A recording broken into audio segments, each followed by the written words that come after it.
Now, I wanted to, let's start with Team Canada here.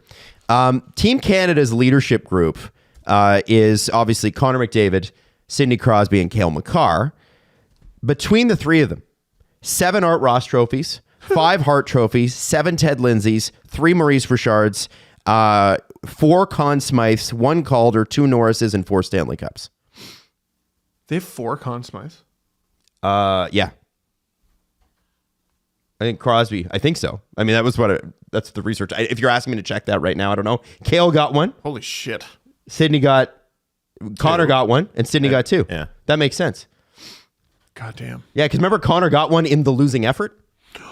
Right. Oh my God. Yeah. It's a pretty crazy Wow. thing. Now, let me run you down Team Canada's lines. Now, they had a closed practice today, so media were not allowed in. However, John Cooper assured the media afterwards, even though you didn't see the practice, the lines are the same. I don't even sort of kind of believe him. No, he's lying. No, he's a lawyer after all. Also, who cares? So let's see what the lines are. Okay, at least what they were in the first practice. So we got Celebrini, McDavid, Wilson.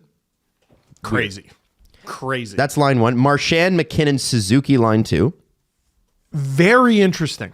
Stone, Crosby, Marner.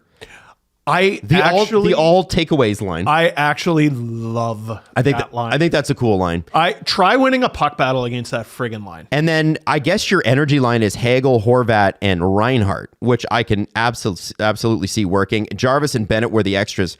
I am dying at least once to see Marchand, Bennett, and Wilson on the same line. But that's not bad for the forward. So Jarvis and Bennett are obviously the extras. And then you got Taze Makar, Morrissey Parayko, Harley Doughty. And what was interesting to me, Shea Theodore on the outside looking in, because remember, he got hurt in game 1 of the Four Nations last year with Travis Sanheim.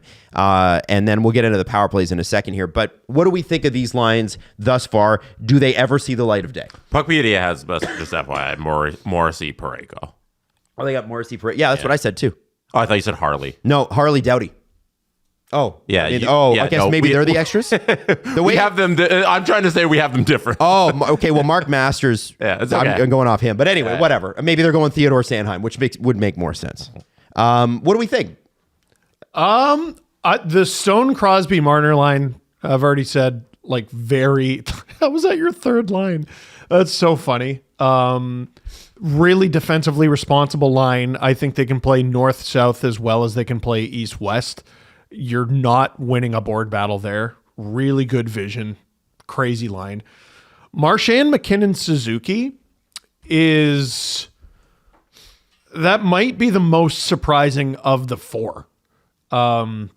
Wilson with McDavid is a bit surprising, and then you think about it, McDavid always likes playing with like a grunt, and then Celebrini's obviously insane offensively. Marchand, McKinnon, Suzuki, like I never imagined any of those guys on the same line.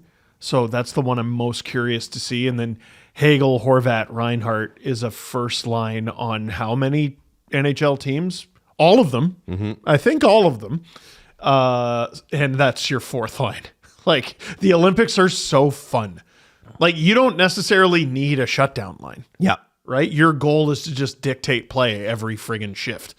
Right? And if you really wanted to, I'm sure you could concoct some kind of shutdown line for the final 3 minutes or whatever out of the lineup of killers you have. Can I give you the surprise for me? Sure. Is McDavid, Celebrini together.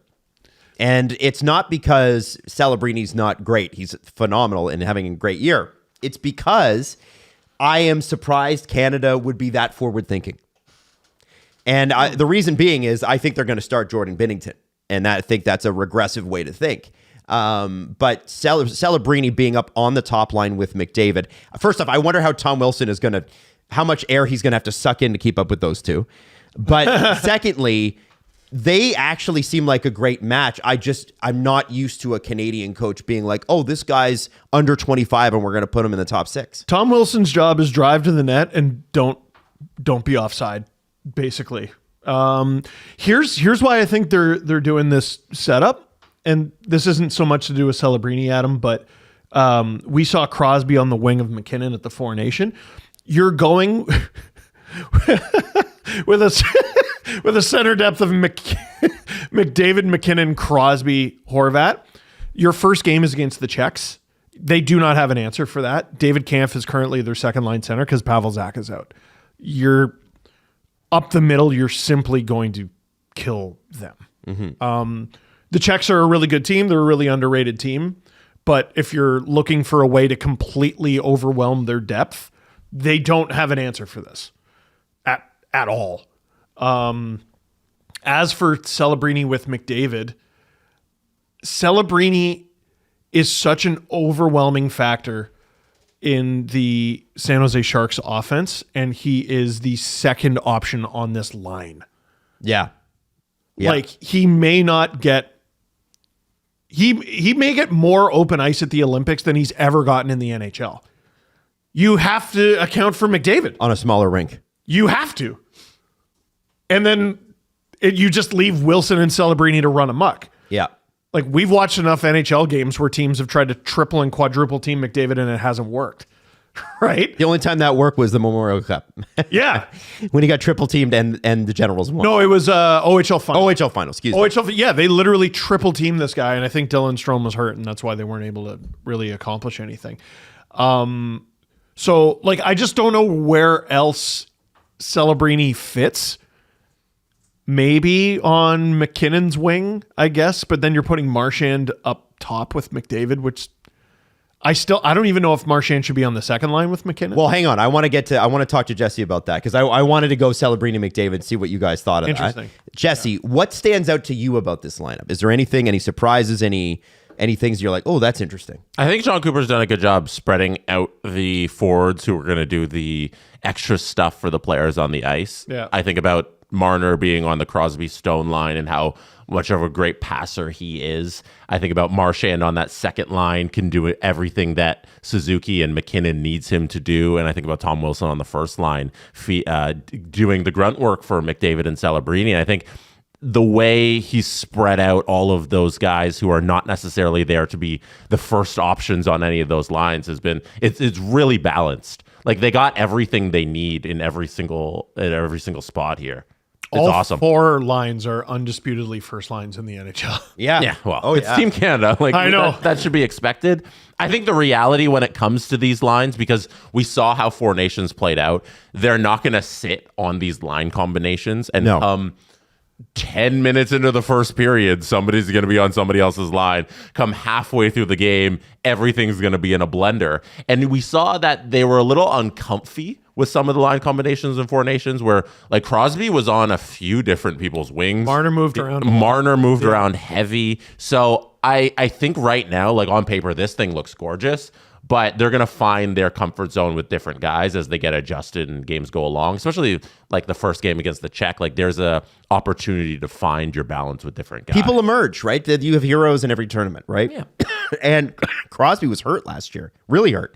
He couldn't shoot. Now, let's talk about the power plays. First power play, it looks like, is Makar at QB. Then you got McDavid and McKinnon on the wings. Your bumper is Reinhart, and down low you got Sidney Crosby.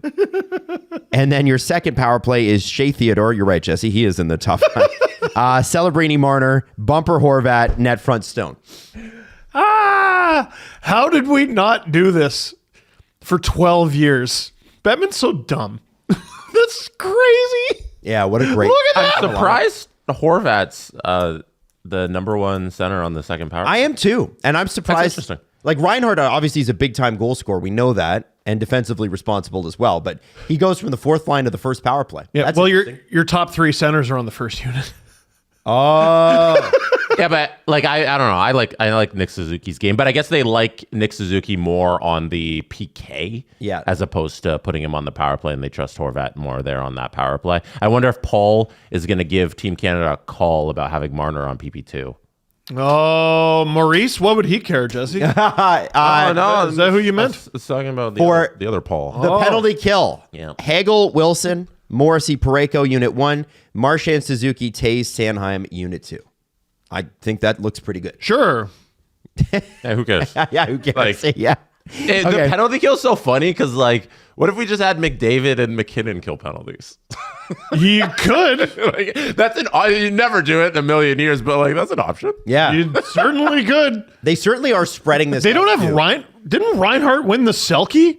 No, he's on. They put him on the power play. He was nominated for the. He yeah, was. but He like was you could second have runner-up. you could have him do it. Not seeing Marner in there is interesting. They've used every guy here because they're all top guys. So if you have players on the power play, you're not going to put them on the penalty kill so Yeah. that you're not using everybody's Right. time. Keep 'em fresh. That's kind of John Cooper's strategy You here. could rotate It's through so a million, much fun. It's a silly. million of these guys. Yeah. yeah. It's so silly.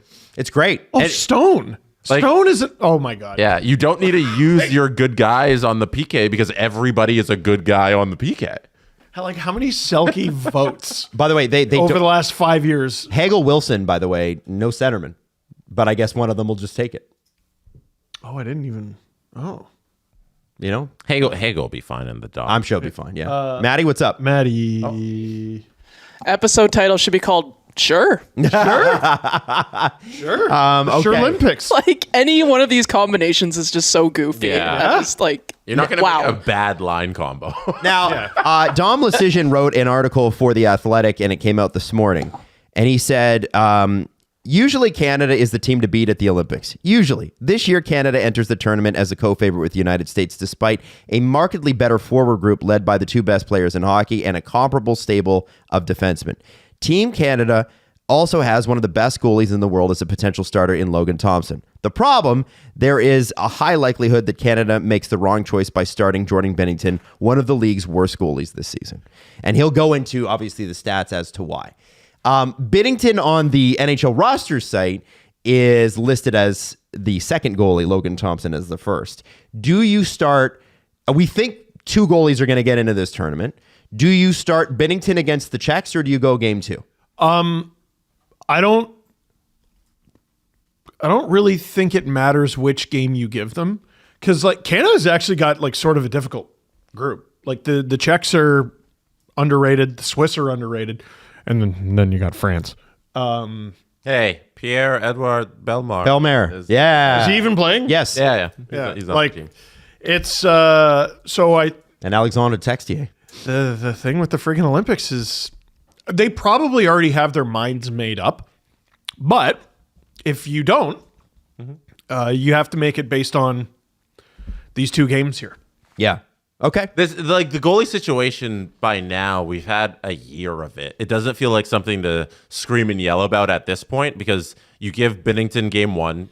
If you want to honor, hey, he has the belt, you got to defeat the guy who has the belt. So give him game one, see how that goes. A game two, you give it to your other goalie, and then you evaluate. This is maybe a terrible way of looking at this, but if Binnington and Logan Thompson both played great, and then the night before the gold medal game, they decided to have an arm wrestling competition and both broke each other's arms, so they had to put in Darcy Kemper, I'd be like, all right, Yeah. sure. Yeah. Yep. I think both guys get into games 1 and 2, and then game 3 you kind of take it from there. If Jordan Binnington looks like St. Louis Blues 2026 Jordan Binnington, you obviously got your decision. But if he looks good, then apparently he can rise to the occasion when he has the greatest defense core ever in Yeah. front of him, which is something he could probably do. I was tweeting with Michael Amato before the show started. He's like, Jordan Binnington, it's like a player has 10 points a forward has 10 points heading into the Olympics,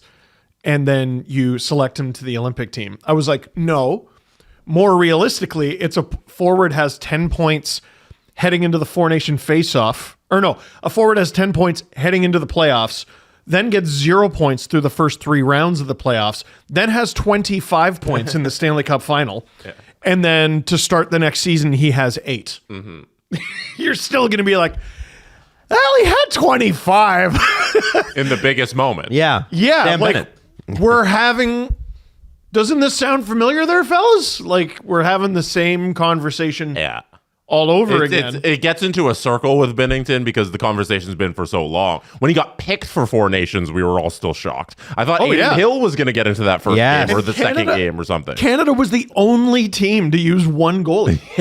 Everybody else got to try out their two. The one team who had more reason than anyone to use more than one goalie One guy. And they didn't, and then they won. Yeah, So I know. I'm willing to just give him the shot in front of, like I said, he's behind the best defense in this tournament. I think he's going to look better than he did in St. Louis, and if he doesn't, that's why you got all these games. You make the change fast. Yeah. And Canada's won 2 gold medals, switching goalies mid-tournament. And you're not in danger of like getting eliminated because everybody makes the play-in round. The IOC set it up so no one actually gets eliminated from the group stage. 2010, they had to play a qualifying game against Germany. How did 2010 work out? They ended up winning the gold medal. I don't remember. Man, In the qualifying game, Shea Weber put a puck through the net. I remember that. Germany. I remember that. I was in the building and no one really had Twitter, so when the play stopped, we didn't know why. Now,